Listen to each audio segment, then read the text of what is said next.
ইরানের সর্বোচ্চ নেতা আয়াতুল্লাহ আলী খামেনি নিহত, এমন খবর ছড়িয়ে পড়তেই মধ্যপ্রাচ্যে উত্তেজনা চরমে। যুক্তরাষ্ট্র ইসরায়েলের যৌথ হামলার পর যুদ্ধ কি এখন নতুন মোড় নিতে যাচ্ছে? আর এই সংকটে হঠাৎ করেই তেহরানের পাশে দাঁড়ানোর ঘোষণা দিলেন উত্তর কোরিয়ার নেতা কিম জং উন। বিশ্ব কি তবে তৃতীয় বিশ্বযুদ্ধের দ্বারপ্রান্তে? ইসরায়েল ও যুক্তরাষ্ট্রের আকস্মিক বিমান হামলার পর ইরান জুড়ে অস্থিরতা তৈরি হয়েছে।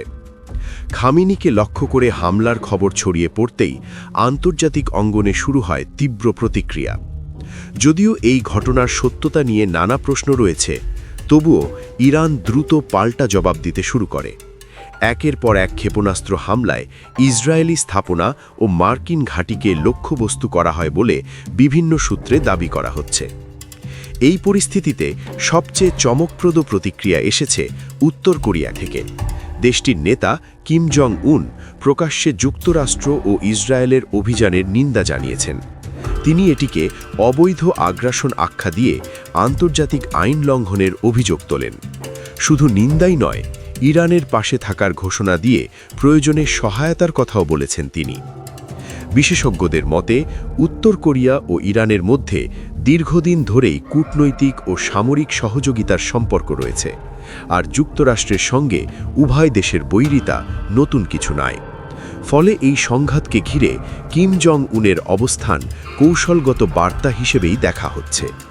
অন্যদিকে পশ্চিমা বিশ্বের বেশ কয়েকটি শক্তিধর দেশ যুক্তরাষ্ট্র ও ইসরায়েলের পাশে অবস্থান নিয়েছে। ফলে বিশ্ব রাজনীতিতে নতুন করে মেরুকরণ স্পষ্ট হয়ে উঠছে। একদিকে যুক্তরাষ্ট্র ইসরায়েল জোট, অন্যদিকে ইরানকে ঘিরে চীন ও উত্তর কোরিয়ার সমর্থন, এমন সমীকরণ পরিস্থিতিকে আরও জটিল করে তুলছে। ইরান ইতোমধ্যেই স্পষ্ট করেছে যে তারা যুদ্ধবিরতির প্রস্তাবে আগ্রহী নয়। তেহরানের দাবি এটি তাদের আত্মরক্ষার লড়াই।